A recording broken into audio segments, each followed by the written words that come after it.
Welcome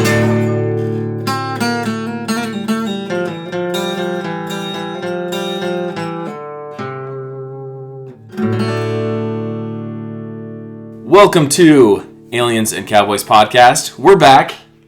It's Nate, the hostess with the mostest, along with the team. What's up, guys? How's it going? And we're going to jump right into pop culture. Pop culture! Guys, there's a lot to talk about, so I'm going to try to keep it as brief as possible because I'm sure by now many of you listeners are already aware of some of the things that I wanted to bring up, but I'm going to bring them up anyway because I'm so gosh darn excited about them. But E3 is currently ongoing this week, of course. You guys might have been tuning in to hear some of the amazing announcements that have been made. First one I wanted to bring to your guys' attention, Nate and Garrett, I'm not sure if you've seen anything about this one yet, Elden Ring. I have not followed anything for E3, so whatever you're saying right now is going to be news to me. Perfect. Okay. Elden with the D? Elden. I had to double check to make sure it wasn't Elder Ring, and I just mistyped it. I didn't. Elden Ring. I was thinking Elven Ring. Elven Ring, yeah. Okay. So, Elden Ring. Reason why this is so exciting is because George R.R. Martin wrote the quote-unquote overarching mythos for this game. Why doesn't he finish and write the books? Boom! That's actually the majority of what people are crying out about right now. Is like, oh, this is why he hasn't written the other two books yet, because he's been writing the mythos for Elden Ring. Anyway, the trailer's cool. It's dark. It's moody. There's really nothing we can ascertain about the plot from the trailer, but it looks like it'll be pretty cool. George R.R. Martin's involvement. It's from a studio who I believe made the Dark Souls games as well. So it could be pretty interesting. Cool. I'm excited for it to see what happens. I'll need to see a little bit more, though. Obviously, forthcoming with information. No release date as of yet. So, I mean, we've got a ways to go before we probably actually see this game in a playable capacity. What other games you got? Anything else? Yes, a couple other good ones. Star Wars Jedi Fallen Order. Looks pretty cool. So this one's been on the radar a little bit. Release date of November 15th of this year, 2019. So it's coming out the holiday season. This will follow a character named Cal Kestis. He's a Jedi Padawan who escaped Order 66. So it'll follow the events of Revenge of the Sith, which will be pretty cool. They did confirm, I just thought this was funny because a lot of people have been asking about it. You can't dismember people in it with your lightsaber. So they aren't committing to... That's a popular question. That is a popular question, well, apparently. I guess everybody's hand gets cut off. Yeah, everyone's hand gets cut off in Star Wars. I think it goes back to maybe what was that, the Force Awakens? Is it not the Force Awakens? What's that one where you're like the Sith, that you're competing against Darth Vader for Palpatine's loyalty? Yes. You owned that game, Nate. Yeah, I'm drawn up. You can remember you pulled the Star Destroyer out of the sky. Yes. You're that right there. It's right on the tip of my tongue too. Yeah, definitely. Yeah, you know what? Gosh, yeah, this is embarrassing. I can remember... Oh, Force Unleashed. Force Unleashed. There we go. Yes, Force Unleashed. So, Or Awakens, either way. Something with the Force and something's happening with the Force. But anyway, yes, the gameplay was kind of reminiscent of that, just with updated graphics, of course. But the lightsaber combat looks really pretty brutal. Nate, you and I were talking about it briefly, but it looks pretty cool. It's cool. And the powers that they've implemented into the game so far that I've seen are really cool as far as like time stoppage, blaster beam stoppage too, the force pull. Mm-hmm. Not quite the force choke from what I've seen, but the force pull. Right. Well, it shows him it's almost worse because he force pulls a stormtrooper, holds him by the throat, and then stabs him with his lightsaber, which is a pretty cool combat move. But yeah, I don't know if that would be the way to go or finish him. Force choked. Yeah, they both sound like an awful way to go, actually. But anyway, looks really cool. I'm excited for that. Keep that on your radars. Next one, just to touch on briefly, is the Avengers video game as well. It's being developed by Square Enix. Release date of May 15th, 2020. The general plot involves that during a celebration called Avengers Day, the Golden Gate Bridge is attacked, and a nearby Avengers helicarrier is attacked as well. This all takes place in the trailer. Captain America rushes to the helicarrier to try and stop the bad guys from, I think there's a resource on the helicarrier he's trying to defend against. It actually appears that he is killed in this trailer. He goes down with the helicarrier when it explodes. And from there, the Avengers, this is very similar to the fallout from Civil War. It sounds like it's kind of what will happen, that maybe they were framed for this attack, and they're basically outlawed. So it sounds like the game is going to be you in the Avengers capacity of trying to kind of maybe fight from the shadows. Who knows? You're not going to be recognized as an official agency at this point. I watched this. It wasn't all cutscenes. There's no true gameplay. There's no true gameplay, I don't think, Yeah, the show. so it's hard to judge. It's very hard at to this point. judge. Yeah. What I was really surprised by, Holds though... a lot of promise, I guess. Yeah, I thought it looked awesome. And yes, the first thing that you'll notice if you watch this trailer later, Garrett, is that the appearances of these characters are not the Marvel Cinematic Universe characters. It's not Robert Downey Jr., it's not Chris Evans' likeness, it's none of this. And there's been a huge amount of backlash on that alone, which really surprised me, considering, yes, sure, the MCU is huge, right? But these are all based on comic books, where the appearance of these characters have changed so many times that I can't believe that this level of vehemence against it, based only on this, currently is floating around out there. I will disagree with you because I can understand that. The majority of the population only knows Chris Evans as Captain America because they're not comic book readers.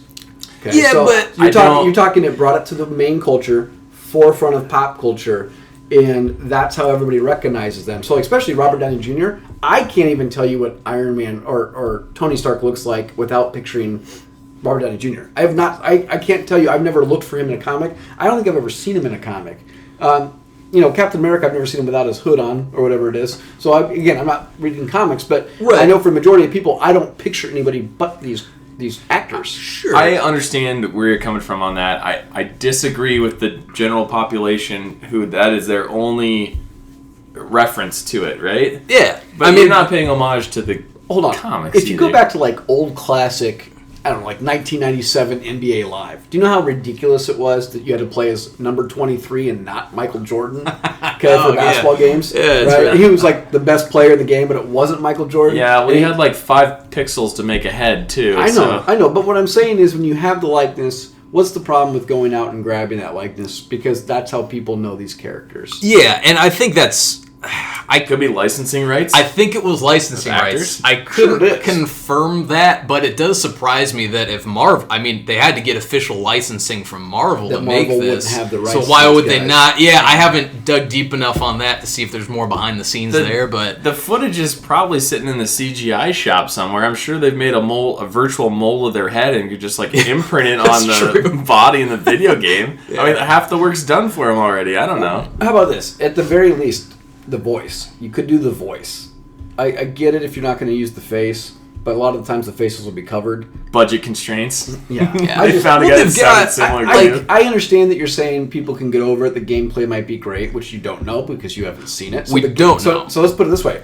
On the contrarian side, the gameplay could be trash, and you don't have the likeness of the people that you know to be the characters. Yeah, but I don't know. I don't put any weight in the fact that it's not Chris Evans' face on there. Like, I'm going to base it on, does it look and feel like a comic book? Does it look and feel like the overall aesthetic of the Avengers? Is the gameplay cool? Like, the fact it's not Chris Evans as Captain America, I do not care. As much as I love you, Chris Evans, but... Let me ask you this. If GoldenEye didn't look like Pierce Brosnan, as campy as it did, right, but it was still technically Pierce Brosnan's likeness, would you have cared?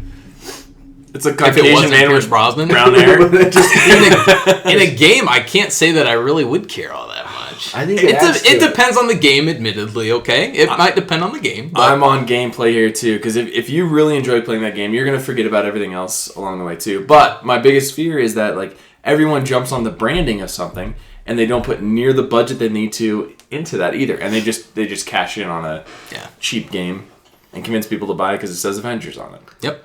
What I find funny, though, too, is that there have been other games with the Avengers that are not the likeness of Chris Evans, Robert Downey Jr. Legos. Yeah, exactly. Yeah, Kids and love those games. there have been some other ones, too, and it's not the same voices, obviously. It's not the official characters that we think of from the MCU, and those games have been really cool. So anyway, we'll get off my soapbox. Give it a chance is all I'm saying. Let's wait for the gameplay. Admittedly, yes. Garrett, if the gameplay is total garbage once we finally see it, fair enough. I'm Then just saying skip it at that point. If the gameplay is questionable, at least having the likeness and the voices of the people that you know to be the characters gives you a sense of realism to it that would probably supersede some bad gameplay. That's all I'm saying. It gives them a buffer. Because the gameplay to me would have to be good, or I'm going to be like, I don't know. I mean, that's me. It's a good point. It's a good buffer. Yeah, I'm not. I like that. Yes, I'm not buffer's a good way going to to probably play this game anyway, so I don't really care. But like one of us is gonna buy a copy and then be like, "Hey, hand I'll it rent around. it to you for like $10 when I'm done with it in 3 days." no. All right. Any other games? Worthy. Last one, I'll wrap it up. I've been hyped about this game since, check it, 2013. Cyberpunk 2077. Guys, this is the game right here. I'm so stoked for this. Release date, we finally got one. April 16th of 2020. Brought to you by CD Projekt Red, the same studio who brought you The Witcher series. Most importantly, The Witcher 3. To make this even cooler, not only did the most recent trailer showcase some really cool action, but they also have Keanu Reeves playing a character called Johnny Silverhand from the original Cyberpunk tabletop game upon which this is based. This was, guys, so stoked. He gets so many cool names. Johnny Utah. Right? Johnny Mnemonic. Johnny Mnemonic. He's got a theme here. Johnny Wick. Yeah. Yep. Yep. Yeah, which to be fair, A lot of Johns. Yeah, Keanu Reeves is going to be a pretty heavy figure in tonight's episode. He will be, yes. In terms of the gameplay itself, or rather the setting, I should say, it's set in Night City, California. Dystopian future, of course, pretty traditional cyberpunk tropes. The name itself is Cyberpunk 2077, so that should be a pretty big giveaway. You'll be playing as a mercenary named V. I think that's all they're calling him right now is V. But you'll still have a variety of customization options, so like your clothing, hairstyle, cybernetic implants are going to be a huge part of this game, which is going to be awesome. Cybernetic what? Implants. Got it. Yeah. Also, Robot boobies. yeah, well, segue. Expect this game to probably be one of the more controversial games you'll ever see. It's already gaining a lot of attention for its violence, its depiction and sexualization of different people. So, yeah. Where do I pre-order? Don't expect this game to be a stranger to controversy, but it certainly looks pretty doggone amazing. So some of the things, while I'm super psyched about this, one of the initial concerns that I was seeing might be due to some of the combat and actually the AI. So they need to polish it, of course, a little bit still, it sounds like. But I'm excited. Let's be real, Nate. You've been on this podcast numerous times talking about how you buy a movie that's been out for 3 years already. You're not pre-ordering nothing. Yeah, that was a lie. You're going to come to what's this game call me called? out on this show. Cyberpunk 2077? Let's just call it Cyberpunk. I'll for short. see it when it becomes a platinum hit when it's $20. Yeah, when it's free with Xbox Gold on the next gen console. Yeah, Yeah, on fair whatever. Okay. Xbox 5. Speaking of Keanu Reeves, Yeah. I'm going to kind of jump into this here. Go for it. I know that we did our TV or our, action movie stars the other day, and I know that I had acknowledged I had not seen the John Wick series, or at least the last two movies. So we decided that last weekend, Nate and I, going to see John Wick 2, John Wick 3, and so I did. So I've now seen the trilogy. I know they're setting up for a fourth one. Really good, exciting. Kind of ironic that Lawrence Fishburne is in that movie. Yeah. I remember, Joe, you were sitting there, and I know when he showed up, Yeah. I couldn't belied it. The look You didn't you know he was gave in me, it? turned No, I around, didn't you're just know like, it was in Oh it. my gosh. Yeah. Somebody get this man a gun. I was expecting him to say, somebody get this man a shield. You know what I mean? Yeah. But I'll tell you, obviously we'll talk more about Keanu Reeves and obviously The Matrix tonight, but I don't know. I thought the second one was good. I do think the second one is better than the third one. Oh, really? I had a problem with watching, because we watched them one day, one the other day. Yeah. Or nearly. I got burnt out. There's You so put much. 5 bullets in someone's head 200 times a movie. It Yeah. gets a little over the top. Yeah. I do like it in small doses, or I should have paced out a little bit. I will just say this, and this isn't to spoil anything. There is a scene in the third movie with throwing knives that was probably the coolest thing that I've seen in a movie in a while. And so that's what I'll tell you is that's a great action scene. Nice. I Yeah. will say, too, Halle Berry's in this one, the third one. Not a huge fan of action star Halle Berry. Was not a huge fan of Jinx in the Bond series. Were you a fan of Catwoman? Nope. The Michelle Pfeiffer Catwoman I was. I think that you got Lawrence Fishburne. You might as well have gone full-fledged and grabbed Carrie-Anne Moss because watching The Matrix again, Yes. Carrie-Anne Moss's Trinity is not only the best character in this movie, but a total badass that you believe. Yeah. And she playing that role, if you inserted Carrie-Anne Moss into the Halle Berry role, it would have been 10 times better movie.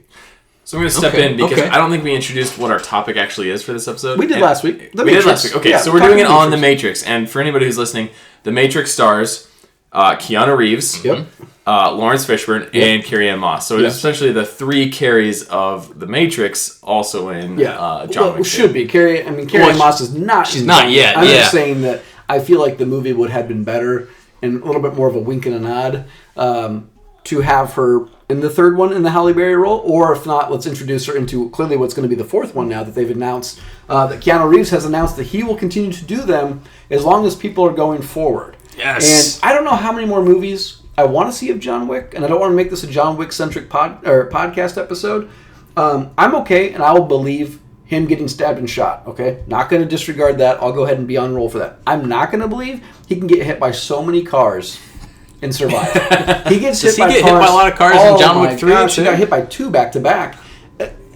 You would think broken femur, broken hip, anything you can think of. Just getting hit by cars, okay?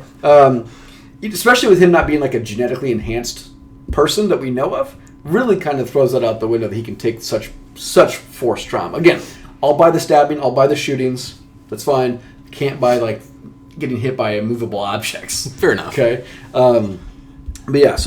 But speaking of John Wick, Nate, before we get to The Matrix here, obviously going a little bit long in the pop culture scene, they're talking about making a John Wick television series for the world. Not necessarily about John Wick, but they're going to call it The Continental from what I've heard. Nice. And I believe it's going to be a Hulu production last I saw, to be about the world of John Wick, which I'll tell you, I'm excited for because the gold coins, the Continental, that's the better part of the movie. I want more of that. I want the concierge. I want the Ian McShane character. Yeah. And not only that, but you go to another Continental Hotel in the third John Wick movie. And so you see that there are other, Continental operators. Mm-hmm. And I'd like to see that world. And I think that world's great because the one thing I don't understand about the John Wick movie is everybody in the movie either works for the Continental, like is associated through them, or is an assassin. Like nobody else lives in the in-between world. You're either an employee or you're an assassin, so I don't understand it. There's a huge argument to say that the Continental is the reason, and the mythos behind that and the world behind it is the reason that it's extended as far as it has. And if you look back at John Wick #1, there's kind of the little wink and a nod to like there is this world in the rearview mirror of like how this whole thing operates. It's pretty cool.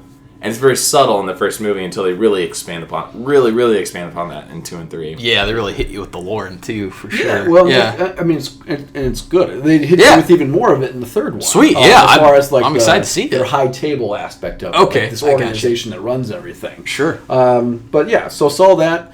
It was good. Maybe one more. Go ahead. Yeah, go for it. The Batman. Oh yeah, is now confirmed as Robert Pattinson. Your favorite. Yes. He glitters. It's a Nate favorite. He Nate favorite. Yeah, I think I used to have a doll of him because Garrett bought me a should still have it. That's a birthday gift. A Twilight doll for my birthday. I'm gonna ask your wife. You probably still have it. It's in a shoebox. Check your bedside table. Underneath the bed.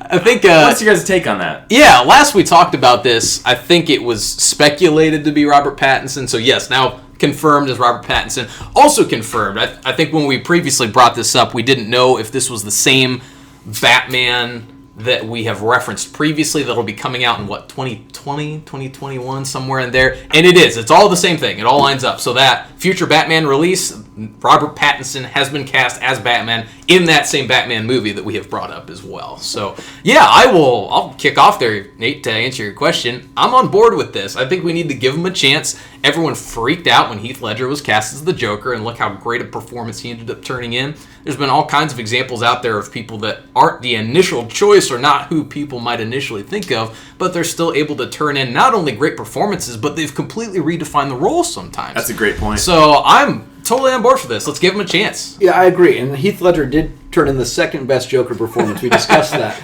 I think that Robert Pattinson can play a brooding character. I mean, if you have seen Twilight movie, you'll know that. If you've really seen anything else that Robert Pattinson has done, he can play a very brooding character very well. I've heard, and I could be wrong on this, rumored that they weren't really going to go for a Joker villain as much as they were going to go for like Penguin Catwoman villain. Oh, okay. Like go through pull out the broader part of the universe again. And I think that there's a lot of room for the Penguin character, especially after the Gotham TV show made the Penguin such a cornerstone character. Yeah, very much so. I think that's I'll give him a shot. I'll give him a shot on the basis that from what's rumored, is that it's going back to its roots, the original comic book roots, where it's more of a detective story versus more of an action-oriented, which is for the most part what the movies have been since they really began. Here's another thing, too. If you go to a younger actor, you can maybe get a little bit more longevity out of the character. Because the one thing we're obviously running into, we've discussed, it kind of sucks when you're, Robert Downey Jr. is done playing Iron Man. Like, you want that character to play it, forever. And obviously that just doesn't work out that way. And you don't want to see characters killed off or anything like that, but it's nice to start with a younger character and be able to build that world. One thing I can't take, it only fits in the world that he is more of a detective in this point, because unless he puts on 50 pounds of muscle, I'm not believing that Robert Pattinson can beat but here's the thing, criminals every single night. He might. Yeah, he might. And here's the other thing, too. Once he puts on the suit might be the 50 pounds of muscle, so you don't really need it. Yeah. Does it have nipples on it? That's my question. Yeah, that's where you're going to be looking the whole time. I will say this, though. I also heard a rumor that they're wanting a female Alfred. And I saw rumored of Maggie Smith, who is Professor, I think it's Maggie Smith, Professor McGonagall in the Harry Potter series. I could be down for that. Yeah, I could too. I could be really excited for that. I thought you were going to say Judi Dench at first, which I would be equally excited I'd be great for that too. Yeah. Or Helen Mirren. I mean, there's a lot of really good old ladies out there that can play Alfred. I don't know what the name would be, but it Alfredina. Yep. Yep. Wow. It's a working name. We'll work on that. We'll update you next week with that. Okay, so let's jump into tonight's episode of The Matrix. Let's do it. We're going to cover, just so you guys know now, we'll mention this again at the end of the podcast, we're going to do Matrix 1 tonight, Matrix 2 next week, Matrix 3 the following week. Okay. After that, we're going to slide in The Watchmen. All right. And then we're going to come up with... Joe has said he's never seen the Bourne trilogy. I have not. So we're going to make him watch the Bourne trilogy. Yeah, because Joe lives under a rock. Yeah. In case you don't know home. Yeah. So, that's kind of where we're heading for the next few weeks. We got the Matrix trilogy, the Watchmen, and the Bourne trilogy. And I'd really like to throw in V for Vendetta somewhere. Ooh, I love that that'd movie. Be cool. That's Alan Moore also. Just That's like right. Watchmen. So That's yeah, my favorite. We might throw in the Watchmen sooner. Before we finish the Matrix trilogy. But we'll do the Matrix trilogy. Matrix trilogy. We need to do the Watchmen, or maybe we can throw the Watchmen in as a bonus episode. But let's get to it, Joe. So let's do a brief synopsis here of what the Matrix movie is about. The Matrix. Yeah, so general gist of The Matrix is that the real world has been overrun by artificial intelligence that are using humanity as batteries to power their nefarious ways. But Joe, what's the real world? Oh, that's such a great question, Nate. Which we will revisit, I imagine, throughout this episode. But yeah, so to keep people complacent and not freaking out at the fact that they are hooked up to machines as batteries, they have this artificial reality in which they live called the Matrix. Now, there are certain individuals that have discovered how to break free of the Matrix and are able, of course, to access the Matrix again and kind of bend the rules. So our story picks up.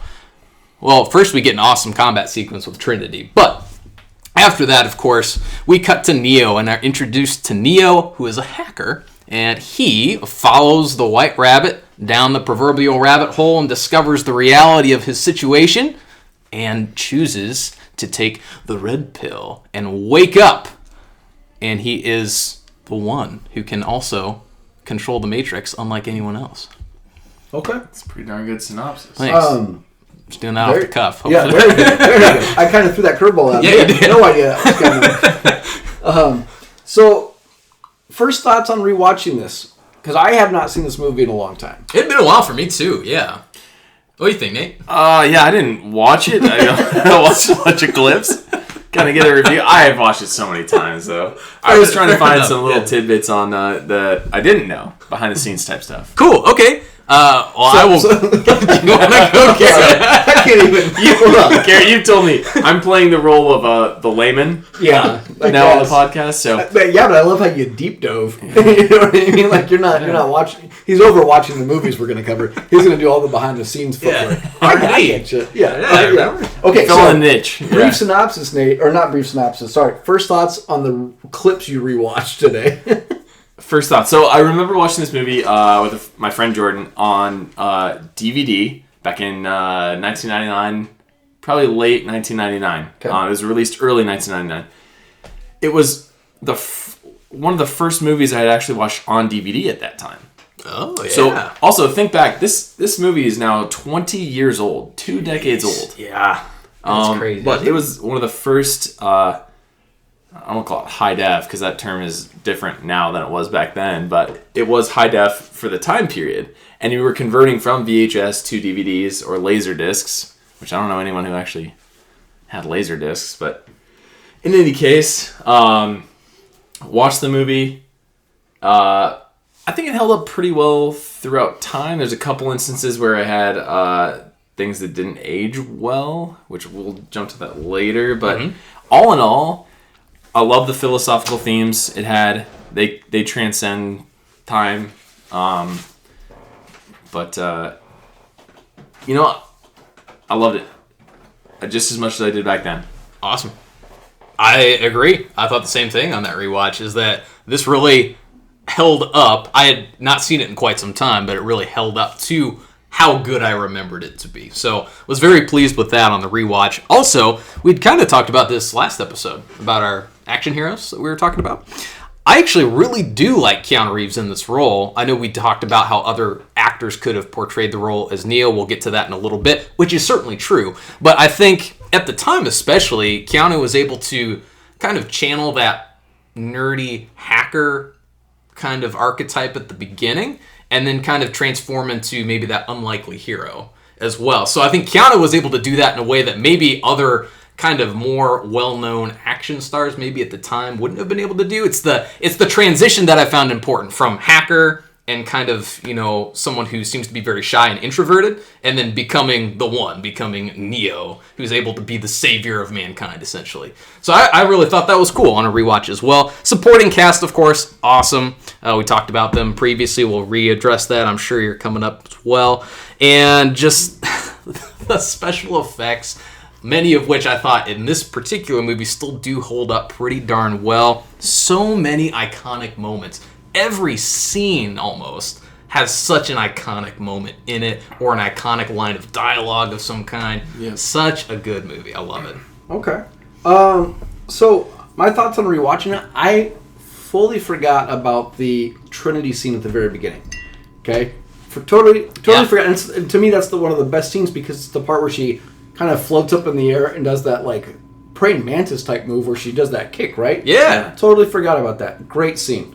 Awesome way to start. Definitely. And obviously watching this the first time, you're probably like, whoa, because that camera angle zooms around her as she's like suspended in the air. Great. Yeah. I thought that this was a interesting story that I felt like I honestly unlocked thoughts about this movie I didn't have before, that I kind of maybe more understood it now than I would have in a previous watching time, as far as specifically like how they were able to hack him out of being the energy source, where they basically flushed him down the toilet and picked him up. I'll get to that later, though. I guess I didn't really fully understand. Keep in mind, 1999, this is probably like AOL, AIM type Yeah, that's true. Right? Yeah. So our knowledge of the internet, at least is like our age range, is pretty limited. Yeah. Well, no, and I just think that I thought the action scenes held up really well. Mm-hmm. I thought the fighting scenes were great. I thought some of the CGI now is dated. It's a little campy. The bullet time was great, you know, where you have the slowing down of the time. I mean, huge for what's going forward. Obviously, watching it now, it's a little bit bad. I think it's definitely, and I know, Joe, we were briefly talking about this, definitely the best of the three movies. Oh, yeah. Wholeheartedly agree. I was also very shocked. I think it's Hugo Weaving. Yes. How young he looks. Yeah.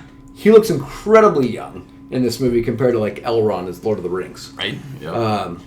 I was watching some clips of him being interviewed on it, and I think he's got a ponytail, and I don't know if they CGI'd that like out because he has like the comb over. Well, the best comb over they could do at that point in time. But I swear in these interviews, he's got a little pony sticking out the back like he's getting ready for Lord of the Rings. He might have been. That's the thing, though. Lord of the Rings couldn't be that much far off of this movie. No, it wasn't. Like I said, he just looks so young as this, as Mr. Smith, Agent Smith. Great movie, Wachowski sisters. Yep. And their ability to kind of impact movies, and this was great. I think it has an incredible cast as well. I think the best part of this movie is Carrie Ann Moss. Mm-hmm. The Trinity character is the best part of this movie. Yeah, she's phenomenal. And I remember watching. I think you and I saw the third movie in theaters, and I remember when Trinity, spoiler alert, dies, and the third movie, that sucked. You cried, if I remember correctly. There were tears just flowing. I had to get a water to rehydrate you. Yes, just an incredibly though, unfortunate character death. So I just thought that was something that really made me think about her character because I really, really enjoyed Trinity. I read something about she had essentially had zero filmography before The Matrix. She was a nobody. Right. She says this basically gave her a career. Yeah. Which we'll get to that as far as casting here in a second. Before we go to casting, though, let me ask you this, because we talked about the CGI and how well it holds up or not. I'm going to go ahead and make the argument that I think a movie like Terminator 2 has a better holds up better today with its CGI than Matrix does. You guys have thoughts on that? And Terminator 2 came out, 92 maybe? Mm-hmm. Early 90s, I think. Yeah. Yeah. I'd have to agree with you probably. Yeah. I would agree as well. Yeah, that's the thing. I think the CGI was revolutionary at the time of this in 99, but it's very kind of campy. I don't think... I imagine there's still a lot of practical effects that go on in T2. Where they do rely on the T1000 being liquid metal, right? But that happens, the liquid metal part happens essentially all throughout the Matrix. And that does, does not lend itself well to and it's going to get worse, though, because the second movie gets even worse with especially the fight with all the Smiths on, the basketball court. And I think that's why, too, that when I made the comment from the outset that the CGI holds up fairly well overall, I think it's because when I rewatched this, I immediately, truly, I went from 1 into 2. I started watching them back to back, and I got to that scene. I won't bring it up too much because we're going to review the second movie as well. But yes, compared to some of the other special effects from the other movies in the Matrix series, this one is by far holds up the best, I think, even though it's the first one. You know what's interesting is how your eyes can catch how you don't understand the world as far as the physics go, where you can recognize with your eyes that would be heavier and you'd have to lean your weight into it more. And that's what throws you off when you're watching a movie like that, even though it's science fiction. It's kind of a weird concept to understand, is your innate ability to recognize that doesn't look correct. True. Do you have any budget information on your deep dive? I do. So The Matrix. What do you guys think the original budget was for The Matrix? Budget for The Matrix? Yeah. Oh gosh, budget for The Matrix. Let's go with $50 million. I'll go with $100 million. All right, those are pretty good guesses considering the large scale that it was in. $63 million was the budget. Was the budget?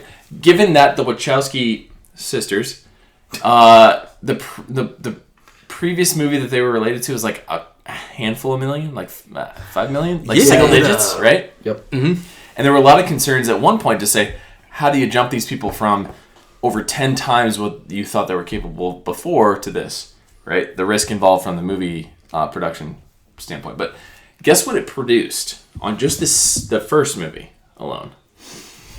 I had the numbers last week. I don't have them. Any idea? Let's go. $300 million.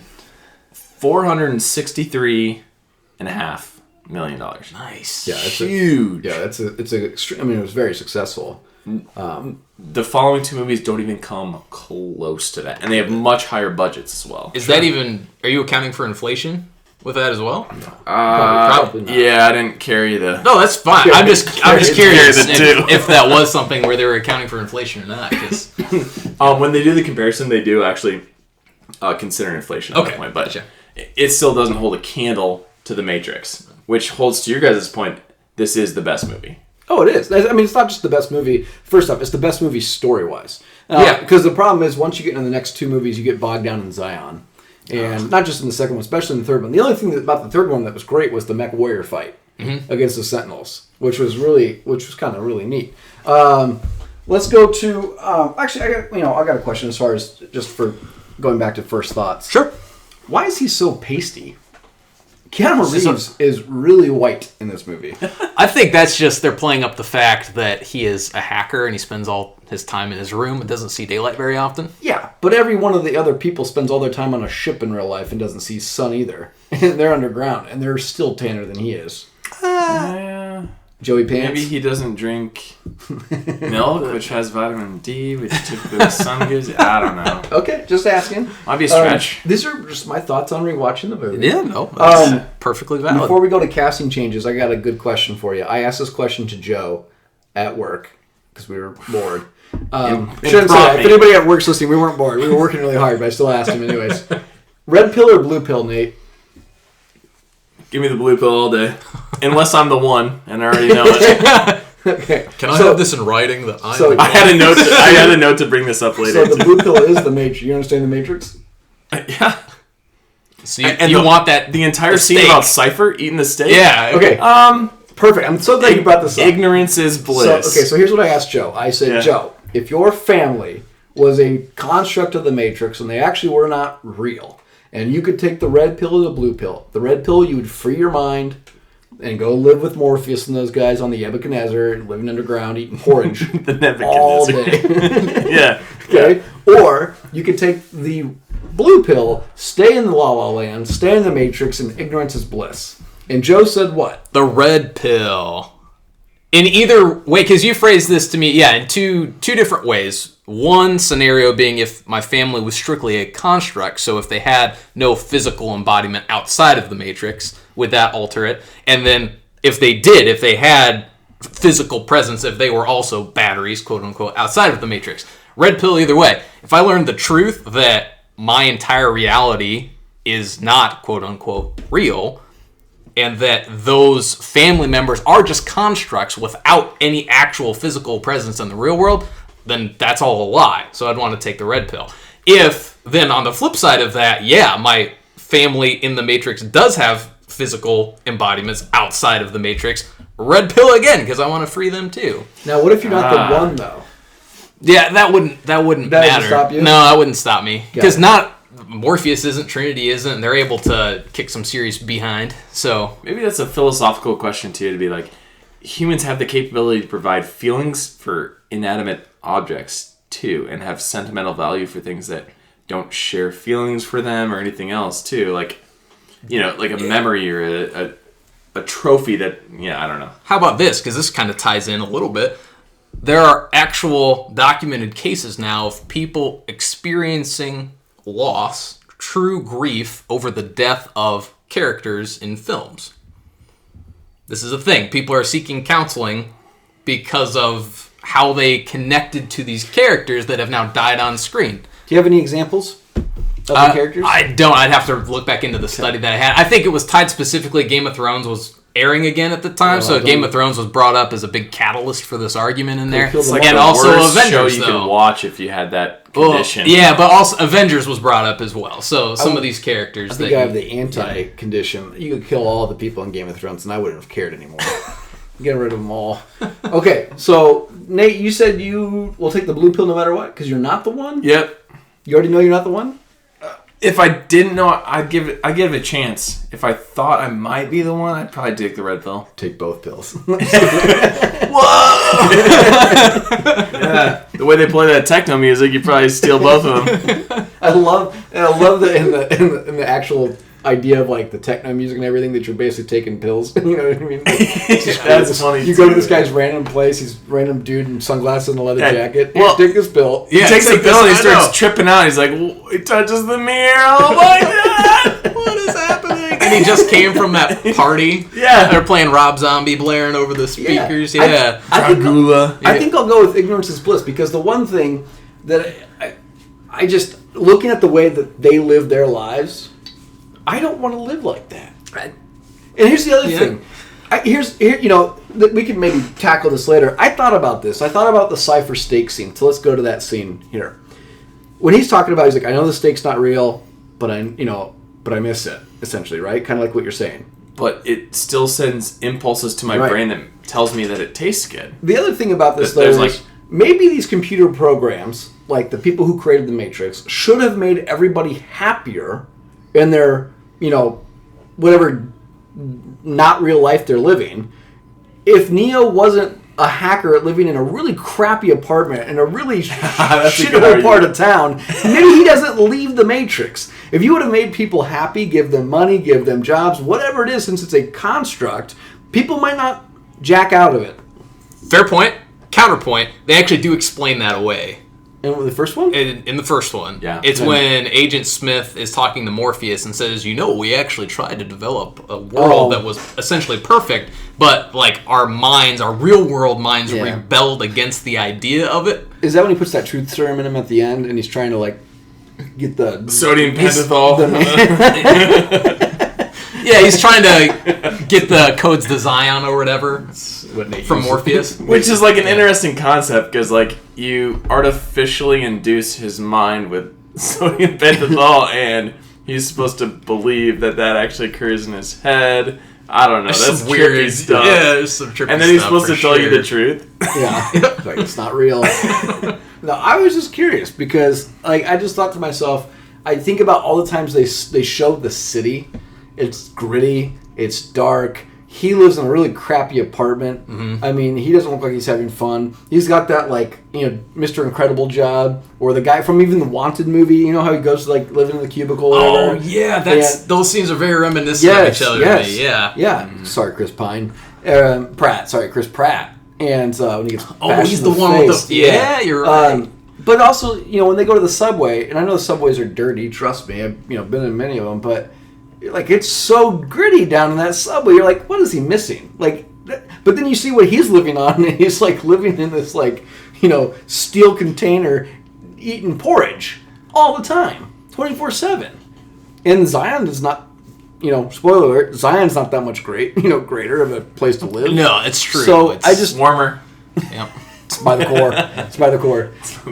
But I don't know. I just thought to myself, I would probably stick with ignorance is bliss. All right. Yeah, Nate and I agree. Results are in. Okay, let's do casting changes. Yeah. So some good ones for this. Some of the casting what ifs. Janet Jackson for Trinity. Really? Mm-hmm. Stick to singing. And John Reno for, I think, Hugo Weaving. Okay. Or for Mr. Smith. I did hear that one. On the Janet Jackson front, what did she act in before this? Do you guys remember anything? I do not. Janet Jackson? Nothing's No, I will look this up. You keep talking. Okay. That's a miss for me. Janet Jackson would have been a horrible cast for this. Well, they put in, who was it? Is it not Aaliyah? Well, I think Aaliyah was supposed to be in the second one. She passed away after and so I think it's Jada Pickett. Queen of the Dance. Yeah, Jada Pickett is, but I thought it was supposed to be Aaliyah. Yeah. No, I've got a few of these. Yeah, go for it. So for Trinity, Jada Pinkett Smith was one, which they later found a role for in Reloaded. Yes. So Naomi, I believe. Could her be. character, Yeah. I think. Yeah. So carrying on that same theme for Neo, Will Smith, her husband, was actually considered for Neo. That's right. Yeah. And I think that was a good pass on. I don't know if he passed or how that worked out, but he's just way too enthusiastic for the part. I think he passed on it as well, because I think now when they've gone back to interview him and ask him about that, he regrets having, of course, not accepted the role to have been Neo. I'll name a few others. Brad Pitt. For Neo? For Neo. Leonardo DiCaprio. Okay, Leo, yeah. Because he's got a 90s streak that was unbelievable. Well, he kind of revisits it with Inception. He does, it's true. He kind of does have that. But that's so much later, too. And he's not really an action star. And so much better. Oh, goodness. Inception is so good. He's so pretty. How could you put him in an action? Did you ever see him in Gangs of New York? Later. It's one of my favorite movies of all time. It is, yeah. Here's the big kicker that I found. Sandra Bullock as Neo. Oh, yeah. For a female. As Neo. As Neo for a female role. Yes. And she turned it down. The Wachowski sisters they actually offered it to her, and she turned it down, thinking that I don't know if she wasn't confident enough to fulfill the role, and they were going to re-script it or whatever, but make it work for her. And she said, I don't know if I can pull that off. And she passed on it. I like Sandra Bullock. I do too. And they were both in Speed. Yeah, that's together as well, which I find really interesting. So, well, she also had. It's not really it's definitely not an action movie, but I think there was a movie around the same time. I'm trying to pull it up here, called The Net. Oh yeah, about hacking. Yeah. Oh, okay. Been pretty interesting. They came out in '95. So she's also in Speed 2. I mean, which Keanu Reeves passed on. Thankfully. Yeah, good for him. Morpheus, Samuel L. Jackson. Oh, nice. Not the same though. He's kind of an outlandish actor, right? He's up and in your face as opposed to like a knknowledgeable. What you need for the type. Morpheus character is he's got to be the voice, because he's got that voice of the soft spoken, especially when they're having the conversation. When they're first like jacking him into the Matrix, and they're just kind of like, in the all white room or into all white background, and all of a sudden you see the chair sitting there, and he's just having that conversation. Like that's what you need Morpheus for. It's not so much his physical presence; his voice is like a soothing. I don't know. I can't explain it. I totally agree. His voice is way different. I mean, Sam Jackson would be yelling at the whole time. It's abrasive to say the least. Yeah. I think I think that's such a good point, because Lawrence Fishburne's delivery, it is soothing. That's such a great way to describe it. He's trying to convince Neo, because Morpheus is a true believer that Neo is the one, and Morpheus realizes he needs to convince Neo of that. Neo has no reason to believe. Or I should say, Mr. Anderson at the beginning has no reason to believe Morpheus. So having that kind of calm, consultative way to express what he believes is true, I think is really important. The other consideration for Morpheus, Gary Oldman. That would have been good. That would have been really good. I think he could have done Gary Oldman would have been great, too, as an Agent Smith. Ooh, I agree as well. Yeah. That'd be Gary Oldman plays a really good villain. I don't think he could do wrong. No, agreed. No, yeah. I'm done. Cool. I actually thought of a couple, and it's interesting because I think this is more retroactively looking back, of course, with roles that followed that we would consider them probably good choices for this. But what about Charlize Theron? And I would Trinity or Neo, like in either role, really. And same with Kate Beckinsale. Kate Beckinsale. I thought those would have been really cool choices. Kate Beckinsale kind of, has the same look from the Underworld movies, really. The black leather, trench coat, the whole bit. Yeah. So she kind of looks like she's pulled straight from the Matrix in the Underworld movies. So I think she would have done an awesome job. As once again, if they chose to make Neo a woman, she would have done great there. If playing Trinity, either option, I think she would have done a good job. Let me ask you this, though. Is there something to be said for wanting, and I know Keanu was a big action star at the time. He was. Is there something for wanting characters that aren't well known, though? Like Carrie-Anne Moss, not very well known. Joey Pants he's okay, but he's not as big of a star then as he is now. Lawrence Fishburne, he's pretty well known, right? I wouldn't say Hugo Weaving was very well known. And the remainder of the cast of the Nebuchadnezzar, not very well known either. Which I actually really like. I want to get to questions about how can you carry a $63 million budget with high-name actors too. Exactly. I think they definitely had to allocate all those CGI elements. Yeah. If you look at Keanu Reeves' filmography, there's not a lot he's doing at this time. They're like, hey, would you do it for $500,000? And then they negotiate from there. My question is, I want to know why going into the next few movies that Tank's not there. Because I liked Tank. He's the operator.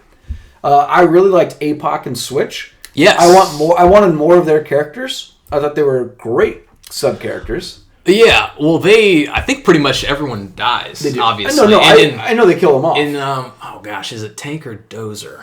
Dozer dies. Tank, so Tank, they say he dies in the second one, I think. He dies off screen. He succumbs to his wounds. Yes, and that Link is the guy that takes over. I'm trying to think of what the guy's name is. He's from Lost. Yeah. Anyways, but nobody liked him. Like Link? Not as well as I like Tank. Oh, well, okay, fair enough. Yes, I like Tank better than Link, I guess. I mean, I could they not afford to bring that guy back? Like that guy, I looked up that guy's filmography today. He wasn't doing a lot. He had a lot of free time. He had a lot of free time for Matrix 2. Obviously, we've talked about this. I don't know the actor's name, but Walt Longmire from the Long Ride TV show is one of the agents. He looks pretty young, too. He does, yeah. Yeah, so interesting cast. Anything else you would have changed or any casting what-ifs? I don't have anything else for that category. I got an interesting one for you. Okay.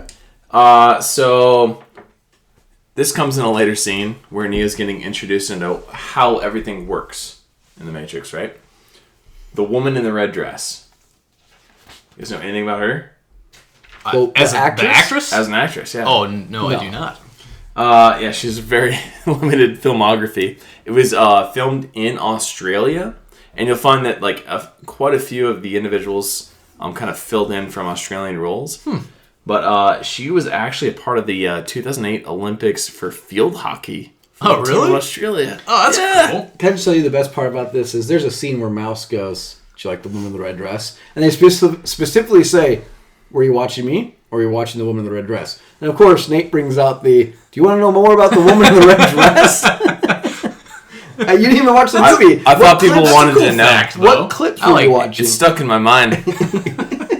Yeah, but it's interesting because the whole scene stops, right? Everything and everyone in that stops except for Morpheus, Neo, and the chick who then turned into an agent and pointed a gun right at his head to carry the point that anyone can turn into an agent at that point. Yeah. Okay. Cool. How about this? If we were to cast it today, anybody you can think of that would be a good role? It's hard casting because you got to play both the role of neo-noir hero and programmer / nerd too. Okay. There's a huge physical aspect to it as well as like a mental aspect where you play like just a low down on his luck, super smart, but so maybe don't do Neo. How about other actors? Okay, I was gonna say, how about Tom Hiddleston for Neo? I don't know. Too small. Okay, fair enough. You're talking about Spider-Man, right? No, sorry, I meant the guy who plays Loki. Oh, got it. Yeah, no, you're right. Is that Sorry. Tom Hiddleston? No, you might be right. Sorry. We'll double check. I think I'm Tom Holland. Tom Holland, I think, is Spider-Man. Sorry, Yes. No, that's fine. Okay. You know what? I don't know. Maybe. Because I'd say I would, at least when Keanu Reeves was cast in 1999 as Neo, I'd say he has the same physical stature of what Keanu Reeves was at the time. Yeah. What about Michael B. Jordan? Oh, that'd be cool. Yeah. That's believable. Yeah, I can jump on that. Yeah, I think that he would be an interesting casting choice as Neo. I think that would be good. What about Morpheus? Ooh, Morpheus. Man, who'd make a good Morpheus? Kind of not old, but a wiser, middle-aged type individual. Because I bring him up every time I can. Chiwetel Ejiofor. He'd be so good. He would be great. Talk about what you mentioned in terms of that soothing, calming presence. All the way. Can he keep sunglasses on his nose without two side bends around his ears? That defies it's a deal breaker. Physics for me. I don't understand that. Remind me to come back to that in a second. And I want Tessa Thompson as Trinity. Oh, that'd be cool. Who's Tessa Thompson? Tessa Thompson she's actually in Creed with Michael B. Jordan. Okay. She's his girlfriend. She's in Westworld. Mm-hmm. She's the Valkyrie. In the Avengers. And the new Men in Black movie. Yes. International. Yeah, she's great. She has not She's done... really hitting her stride lately, right? Yeah, she's I been see a her lot of good everywhere. stuff. She has not done anything bad that I can think of yet. She's really good. That's a great choice. What about Agent Smith? I don't want to jump ahead, but Hugo Weaving makes a huge impression. What about Benedict Cumberbatch? Oh, that's a good choice. You're on fire, Garrett. Yes. There you go. Finger gun.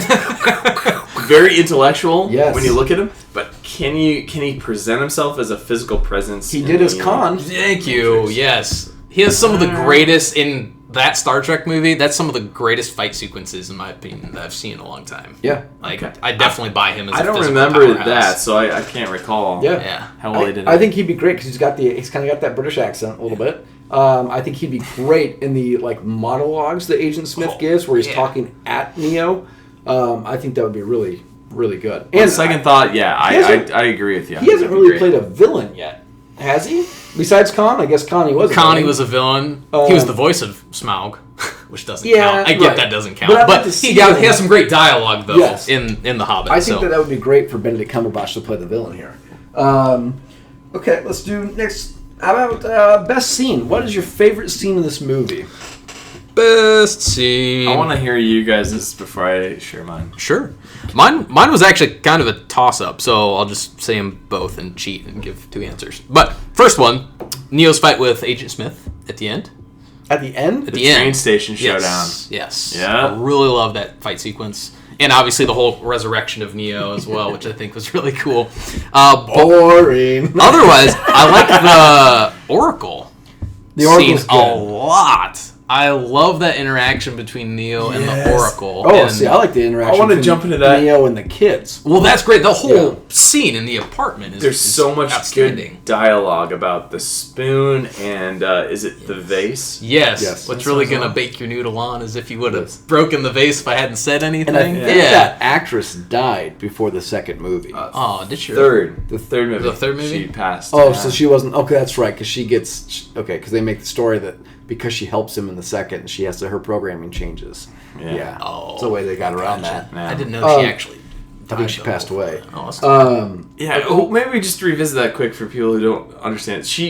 Neo, everyone sends somebody to the Oracle to understand like what their path in life is, right? And Neo goes there, and she says, it's just like, it's kind of like the ghetto, essentially. Is that where they send him, right? Like a very unexpected The entire place to send someone city, who's the so entire powerful. cityscape is the ghetto. I was That's going what to I'm trying to say. the Alright. cityscape isn't very... But I think her appealing. opening line is like, don't worry about the vase.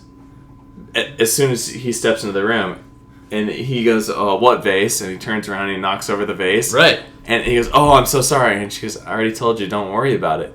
And then she mentions what you said, Joe, about like, what's really going to bake your noodles if I hadn't told you about it, would you have knocked it over, essentially? It's kind of mind-boggling about that. I love that scene. It's so good. And then the whole... She ends everything with, have a cookie. Yeah. Like she's been baking the cookies, and then she asks them if she Schrodinger's vase. It's either broken or it's not. You just don't know. What's your second scene, Joe? Oh, that was... so the fight with Agent Smith Okay. and the Oracle scene. Those That's are your both... favorite, huh? Yeah, and honestly, now that we're talking through it, probably the Oracle scene. Yeah, Okay. I think that probably edges out any of the fight sequences for me. I love You want me the to go? interaction You go between ahead. them. All right. I had it tied between... I did have the train station as one of mine. Really? I'd put down 3, so I could bring up another one. I had the train station showdown, obviously. You have 3 scenes? Yeah, as best scenes. Okay. Well, I was going to play off of what you guys said, but since you put me second. Train station showdown. Obviously, he neglects running away at that point. Yeah. And he says, this is my destiny. We're going to face off and see what I'm really made of. Okay. So that's what I really liked about that one. The Kung Fu training scene. Yes. Yes. When he sits down with So Morpheus and they try to boggle out how does this work and how do you train your mind to overcome what you can do in the Matrix. Yep. It's huge. It's cool. There's tons of CGI, but like the superpowers start to get kind of initiated at that point. One of my favorite lines in that is when he knocks him over and Keanu's like breathing hard and he goes, Yes. do you really think you're breathing air? Yes. That was my favorite. right. That's my favorite quote. Oh, nice. Is it? Yeah. Yeah, it's one of mine Because too. he sits there and he thinks about it for a second and then he stops breathing hard. Like it was just in his mind. Like it's in his mind to breathe hard, but he's not needing to breathe hard. He's like, I don't have to. Right. And that's maybe an ode to the train station to where he like wipes kind of away the blood. Yeah. And he says, I'm not really, it's what you believe. It's not really what Right. is actually, what I think is actually occurring in this world. Right. And then my other scene, so I hope I'm not stealing yours, is Cypher with the agent. When they have the steak yeah. dinner. And they That's a have good that one. philosophical discussion about what we talked about before, as far as what's real. Is it electrical impulses in your brain, which is alluded to in another scene, but he's like, I don't care. I just want to go back to the way life was, live it out. Nobody be picked okay. the lobby of the office building. Nah. Ooh. That's actually, okay, on a rewatch, I was less impressed with that scene in a big way Wow. than I remember having been impressed with it when I Okay, first pin saw that. it. So, I'm yeah. going to come back to that in a second. I think the Kung Fu scene is the most memorable scene of this movie. I think you get the education between the master and the teacher, the old like martial arts movies. There's good pacing in that There's great scene. pacing. There's great action. Morpheus is by far the best part of that scene. He's great. And I that's the most memorable part, I think. That I really enjoyed Trinity's beating up the cops and her whole scene where she's running and dives through the building. She does the Superman dive. Like I said, totally forgot that existed, but I thought that was really good. And so let's go back. So sure. Because my favorite, I would say my favorite scene, Nate, will be the kung fu battle. Okay. But I really like the second scene because I really enjoy when they're walking in and he walks through and he says, "Can you empty your pockets?" And all the guns. Oh, okay. And then he does this huge palm strike and sends the dude flying. So I think he's like, "What the?" He just gets nailed. And they just look at each other and then, he just smokes everybody. Plus not only that, but it's that connection between when, Keanu's running down one side of the lobby and Trinity's going down the other side, and that they see that the other one's in trouble, they're defending each other. I mean, it's great. It kind of reminds me of I really liked in the second movie when they're going to the nightclub to get the Merovingian. Oh, okay. Merovingian, or whatever his name is. The Merovingi. Yeah, whatever. There's a lot of V's and silent G's in there. I don't know. Yeah, and they go through and smoke all those people in like the coat room. I will say, like, my favorite quote comes from that scene. My favorite cowboyish scene. Okay, that's mine. Okay. I mean, there's so many great parts of that section of the movie. I'm jumping ahead. No, that's fine. For the record, I don't hate that scene. I certainly think it's a cool action sequence. Yeah. It's just when compared to the choreography of the kung fu sequences and the hand-to-hand combat, I find that scene to be just kind of silly in a way. It's still cool, but like when he's doing the flip and shooting the rifle one-handed and just little things like that. And once again, I remember clearly how in the past I thought that scene was so cool.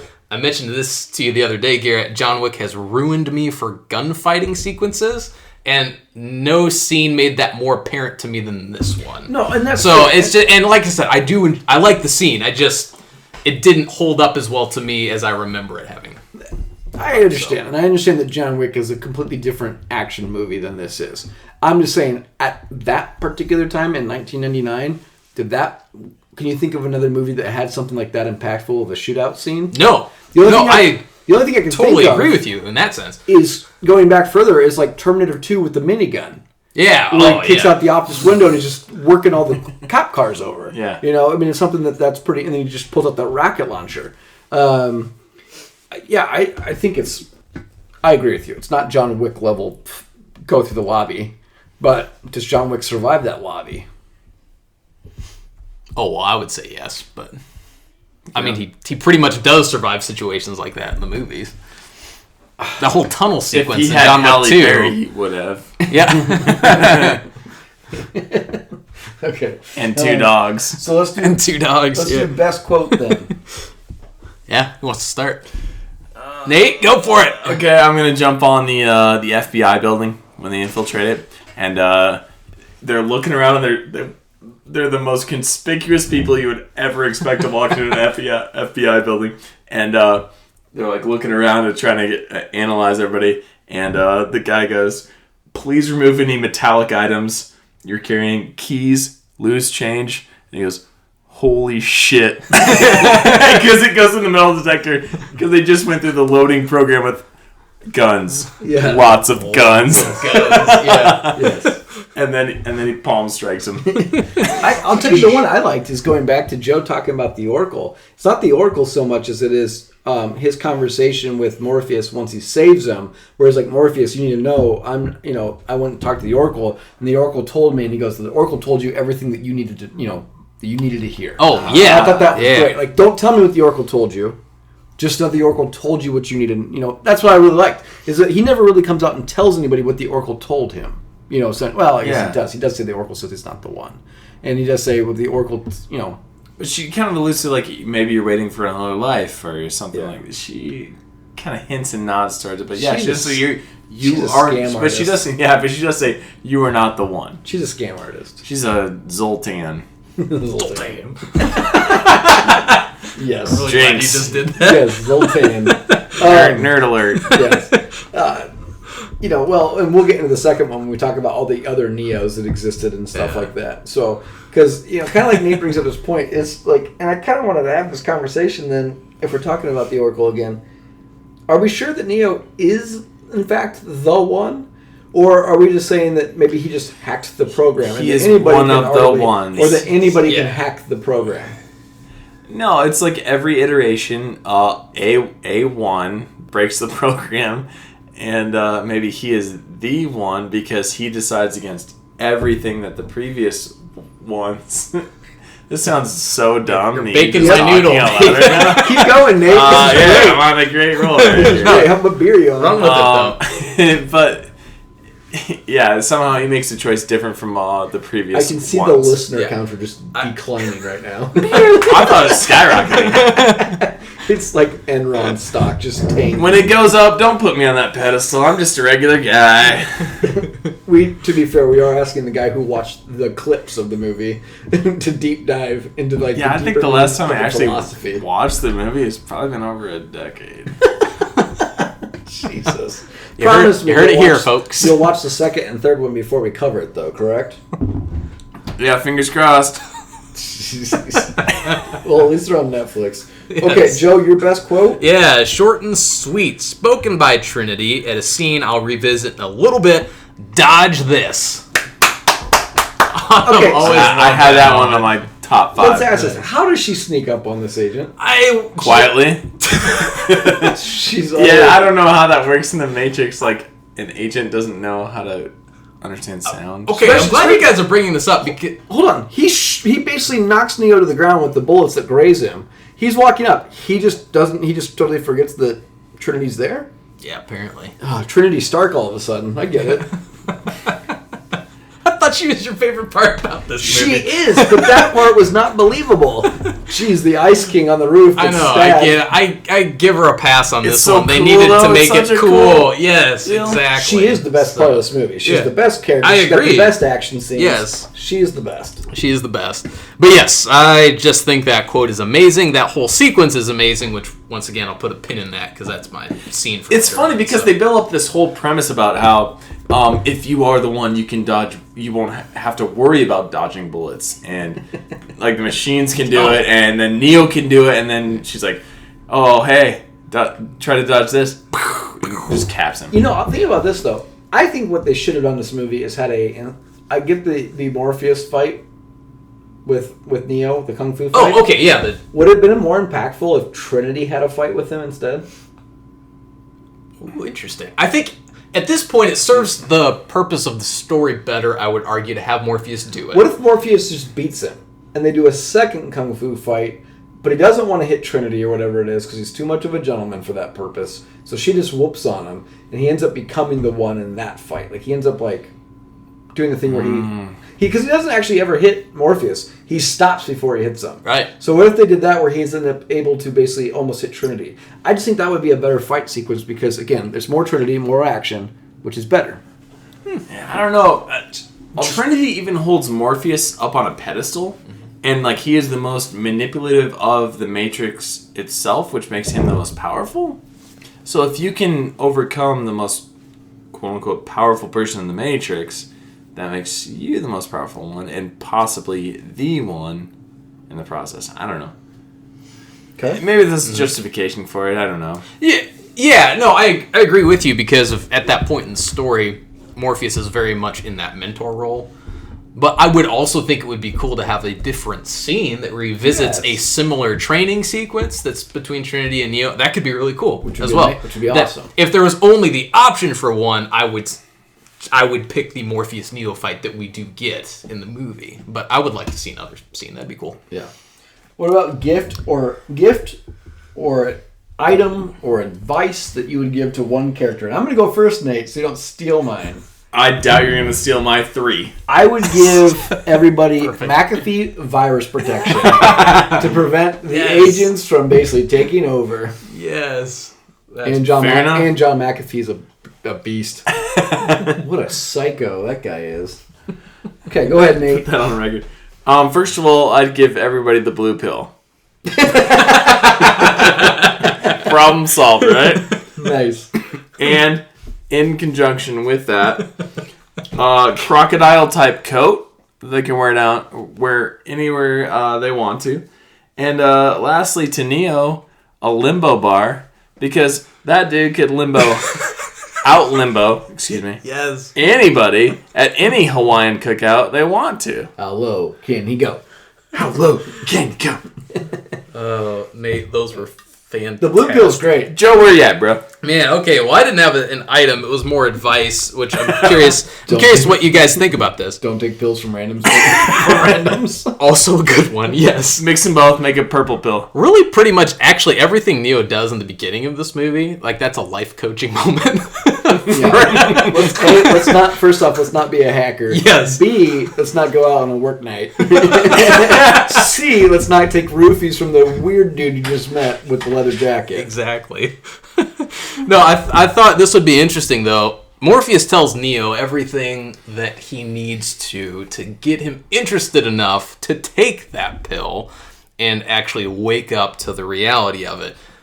What do you think would have happened if Morpheus had warned Neo about how awful the first 30 seconds of his new life would be when he wakes up in that tube of goo? Yeah. It's like, hey, here's what's going to happen. It's pretty awful, and if I were Morpheus, I wouldn't tell him that until like after he takes the pill. He's a good salesman. He is a good salesman. So let's revisit this. So if he takes the red pill, it's essentially hacking him out of the battery. Yeah. Because essentially wakes him up, right? Exactly. And they discard him because he's a bad battery. And they basically flush him down the toilet, where he's able to be picked up from the sewer system by Morpheus' crew. Where did they get these automatic hacking device pills? In the Matrix. Yeah, I think it just tricks the system, I'm assuming. I would have to imagine that it does something along those lines. I mean, the pills themselves, they could be any kind of program that... Oh, go ahead. No, I didn't have anything. Oh, gotcha. No, so it really just, if that is the embodied physical representation of a program that is written to hack you out of the Matrix, I don't know. I mean... Do they ever explain that? No. Is there ever a concrete answer they don't give explain for that? a lot of things in this movie. Are we also to believe that all these other people are also hackers? Because Trinity was a hacker, Neo's a hacker. Was everybody else? I know that Tank and Dozer were actually birthed like... That's a good question. How do you find value in the people that are plugged in the Matrix that will provide value in the real world? Right. Because if Keanu Reeves is not happy in the real world, the Matrix, it's because he's being programmed to not be happy in the Matrix. And they need to unplug him. You know what I mean? Like, he's only that way. The architect found him and said, that's the one, and we need to make him as happy as possible. We need to correct the course here. Yeah, let's write some new code to make this guy not the hacker who lives in the shithole apartment. Right, but I don't think the machines have near that much foresight in terms of who's the one. No one even believes Morpheus. The architect, though, does. Yeah, okay. Because when we get to the second one... You're right, yeah. Vis-a-vis. The second one. Okay. That doesn't hold up by the time you get to the second. Why, they've got to know who that guy... If Morpheus knows who this guy is, and the Oracle exists within the Matrix, how do these people not just... Yeah. Okay, there's a lot of questions where it just doesn't make any sense. The architect's kind of like God to some respect. But he looks but he looks like Colonel Sanders. He doesn't look like Colonel Sanders. And he produces some godlike fried chicken. Yeah. Yep. No debate there. Okay, most cowboyish scene. Most cowboy... Is it okay if I take this one? Go ahead, Joe. Sweet. Just because it kind of a segue from my favorite quote. So it's that same action sequence when they're on top of the roof with the helicopter. Okay. Yes, I love that entire scene. What I really look for when we do this cowboy category is something that's as traditionally cowboyish, quote unquote, as possible. So in this one, Man Stands Alone. Why this got my vote? Right. There's the shootout, right? Yeah. So you've got the agent and Neo on opposite sides of each other in kind of a traditional shootout moment, but also Neo's quick draw, right? So he spins around and pulls out both of his guns and starts firing at the agent. Hits nothing. Nothing but air. But regardless of that, there's also the part right before it, the fight sequence on the roof itself, where Trinity's got the throwing knife and throws it to save Neo, the guy that was sneaking up on him, it looks like. Just in case you needed a representation of what a knife if you guys can hear that, that's a knife going through air. And yeah, you can pay us taxes on that sound clip. Yeah. You can make the argument the most cowboyish scene, though, is Following the White Rabbit. Okay. That is a work night. He clearly looks like a guy that does not get up on time for work. That's in the movie. He doesn't get taking up a big on time. risk. Yeah. Taking a big risk. Going out with a bunch of people that you're just sold hacking materials to that clearly are going to go to a bar that you're probably going to end up taking a pill from a guy that looks like Morpheus. Okay? It's either that or to get in the roofie from the guy that's, God forbid you have epilepsy and you go into a nightclub with strobe lights, too. Yeah. Yes, absolutely. Nate, do you have a most cowboyish scene? The FBI building. Yep. That's a good one. That's a good one. Where they preface the whole thing about how anyone can become an agent and you step into essentially an armory of individuals that are trained killers. Yeah. And him and Trinity go in, and the amount of practical effects, from my understanding, there's no CGI on that whole thing, and it took 10 days to actually record the whole thing. Okay. And the thing that kills me too, now looking back, and this is going to ruin a lot of people's movies experiences, but the play that sound effects have on practical effects, because it's foam that's essentially falling from these like pillars and stuff. Oh, okay, and they provide the sound effects after the fact so that they're heavy and that they're granite or whatever. But it's so cool. They ruin an entire federal building themselves between two people. And especially the premise where, I need 2 duffel bags. And one's a bomb and one's a buttload of guns. So, to your question, to your scene, how come the other 2 agents don't just show up down there? Yeah, that's hard. Because obviously throughout the rest of the movie, when they are able to see them and react to them, they are able to take their shape. Now, I understand Hugo Weaving might be disconnected somehow because his earpiece is out, but the other 2 are not. Okay, so even to the ear point piece, why is Agent Smith not automatically connected to the Matrix itself? Why does he have an earpiece in? Didn't he understand what the commands took are? out his HDMI cable. He disconnected on free will. Yeah, I don't know. How about what doesn't age well? Plot point that doesn't go well. Yeah. Sorry. Oh, go ahead. Well, can I give you one that doesn't age well? Yeah. I'm going to give you 2 things. One, the phones. Yes. I had actually written that down. You have a point too? Phones are horribly don't age well. First off, their cell phones are horrible, and their landlines and their pay phones are even nowadays they would just be able to come and go as they want because they just jack themselves out with the cell phones. Yeah. And there's but you have to have a hard line. line. That's true. Landline So they'd be is screwed important. now. Yeah. You'd be effed. Yeah. Where's the next place you find a public phone? Yep. Okay. Second of all, when they convince him to go meet Morpheus, and they're getting ready to they're driving, and they try to pull the bug out of him. Oh yeah. And they jack that machine into the cigarette lighter. It has enough voltage. Yes. to the engine. I was watching that, and I was just like, what the hell is this? Obviously. And you're like, yep, that 12 volts is going to do it. Yep. Thought that was great. Also, I don't think the outfits age well. Yeah. The latex leather. All the leather and everything. Hard conversation. When did Columbine occur? Before 99. Before 99. And then they still went with the black trench coats after the fact? Yeah, Columbine was before 99. It's 96, 97. I think. I don't know. I could have sworn that some of the controversy surround. I did not look into any of this. I know it's a dark topic, but it's worth noting. Right? It is worth noting because I think that I want to say it did occur in the same year because the aesthetic of the people in trench coats and specifically the shootout scene with the FBI building or whatever that was very controversial. My apologies. It was 1999. What does he give a date? April 20th. Yeah, so it might have been, I don't know. I mean, we can. Yeah, I don't know enough to know if there's any relation there, but it's hard to say, unfortunately. Yeah, I don't know. I mean, yeah, we're not gonna. We won't speak on the. Yeah, I didn't look into that enough to speak to anything there. But well, it's just the cyberpunk theme kind of thing following through.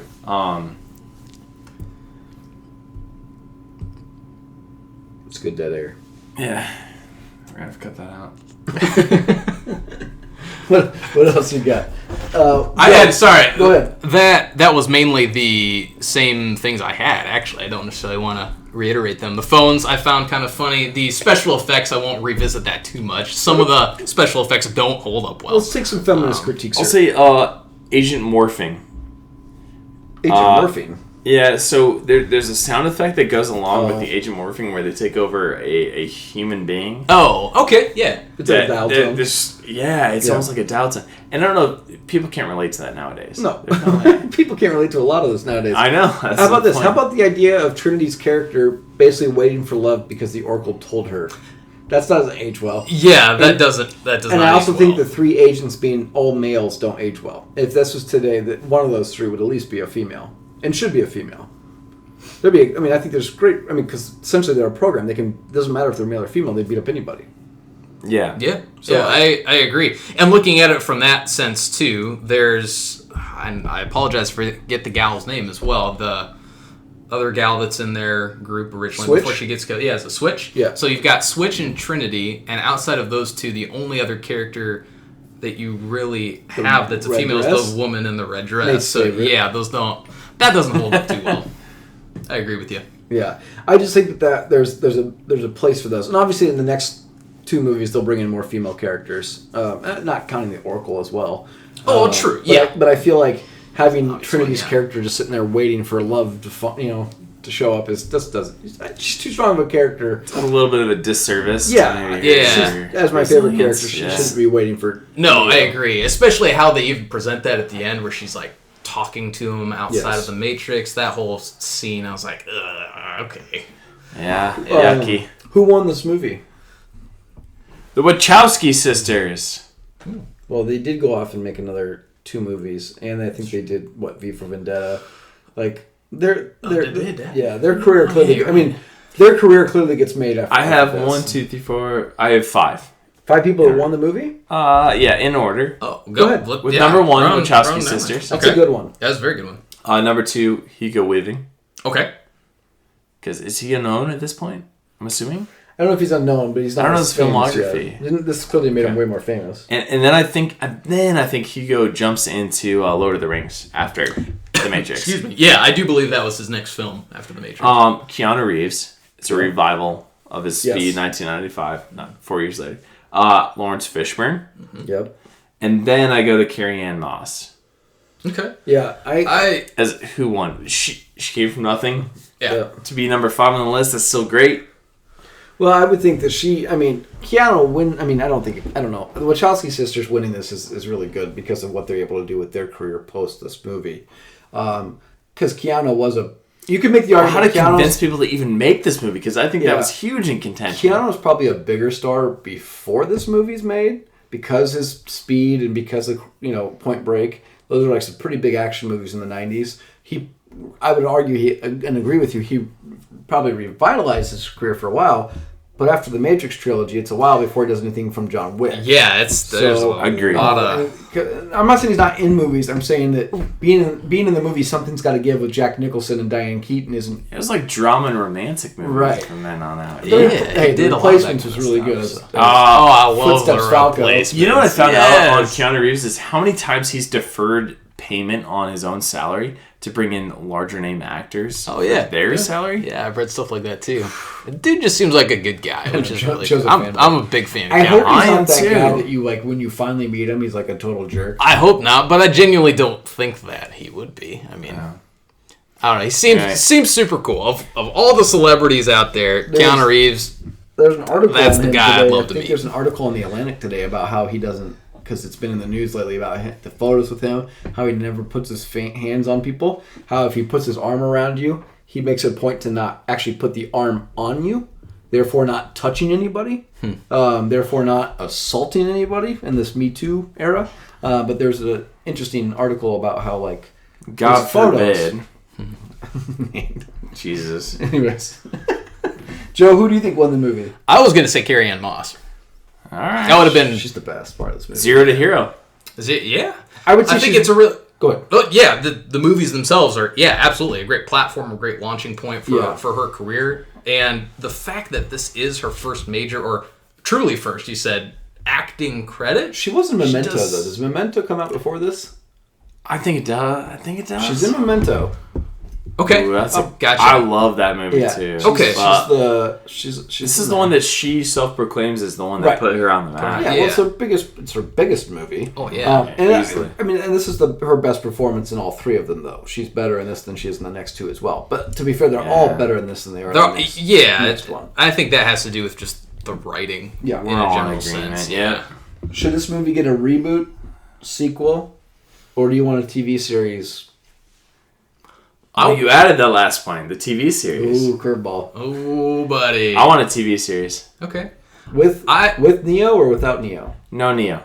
So you want the world? The only issue I have with that is how powerful they relay the agents in this. And I love to see, like, there's a huge expansion in the second movie. Yeah. Where you and I talked about this, about how the ghosts are such awesome characters. The Merovingi is kind of an oddball. Like, he's not a part of the program. He's kind of a separate portion of this. I like how they talk about one of the first villains being vampires. They kind of make it and the werewolves. And we're like, hey, yeah, they were the original agents, but they didn't fit into the Matrix, and it was like a correction as a part of the system. Yeah. That's so cool. Yeah. Yeah, I think a TV show would be great without Neo. Okay. If they could kind of fix the plot a little bit. All right. Would your TV show follow the one, or would it just follow like the war? It'd have to follow the war. Okay. You couldn't follow the one, I don't think. Or maybe it'd be like a background plot to be like, this would support the one. I mean, because we've gone this entire podcast without actually even mentioning the war between machines and humans as far as artificial intelligence. I know. And we did We're doing tackle so good. that previously as well during our AI episode that we had. But we can dive into that in a little bit if you want. Well, no, I think we're way too long on this as it is. And yeah, we've gone really long. Like I said, ever on since this. Nate went on his deep dive about something that's not really... Relevant. Viewership's declining. What do you think, Joe? Do you want a movie, like a reboot sequel, or do you want do you want to see Keanu Reeves back as Neo, or do you want him to go a different direction? I actually do. So my vote for this, between these three, if I have to pick one, would be a sequel. I would like to see Keanu Reeves reprise his role as Neo. I would like to see them, though, dive a little bit further. And I get that you'd have to obviously change some things for how you'd make all of this happen from the events of the third movie, of course. So it just depends how they're going to want to play this. So it might be difficult to have Keanu Reeves back as Neo because of those events. But it could also be interesting to explore more rogue programs.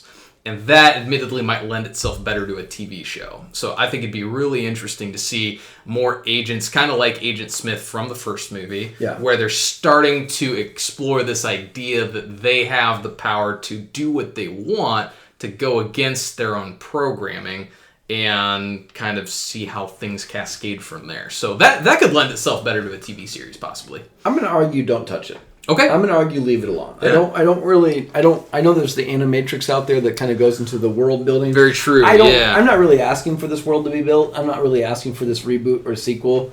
I don't need to see Neo. I don't need to see these characters anymore. You already killed off Trinity. You know what I mean?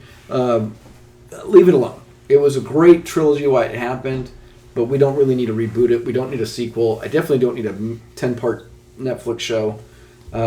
Besides, you don't need this movie because you got John Wick, and you can make the argument that in the third Matrix movie, true. When Keanu Reeves basically resets the Matrix, he basically is resetting back into John Wick, because that's the theory out there on Reddit that Neo is in fact John Wick.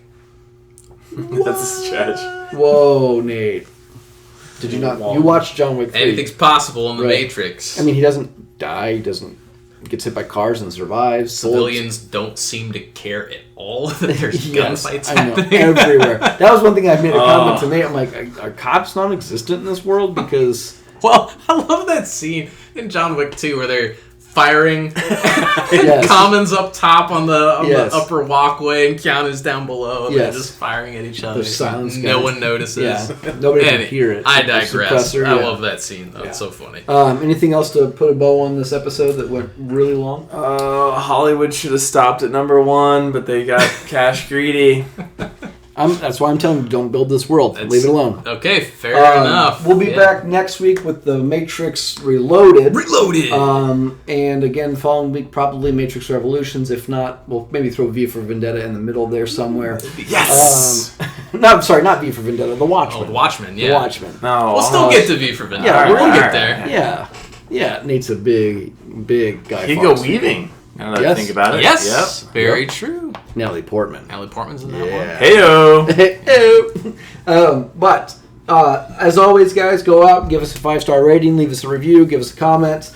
We'd like to hear you guys' feedback. If you guys have any theories on the Matrix themselves, if you take the red pill or the blue pill, let us know. We'd obviously, tell your friends, tell your family. Get us at Twitter at Alien and Cowboy. Email us at aliensandcowboys@gmail.com. And other than that, guys, nothing else to add. So, cheers. Yeah, cheers. Cheers!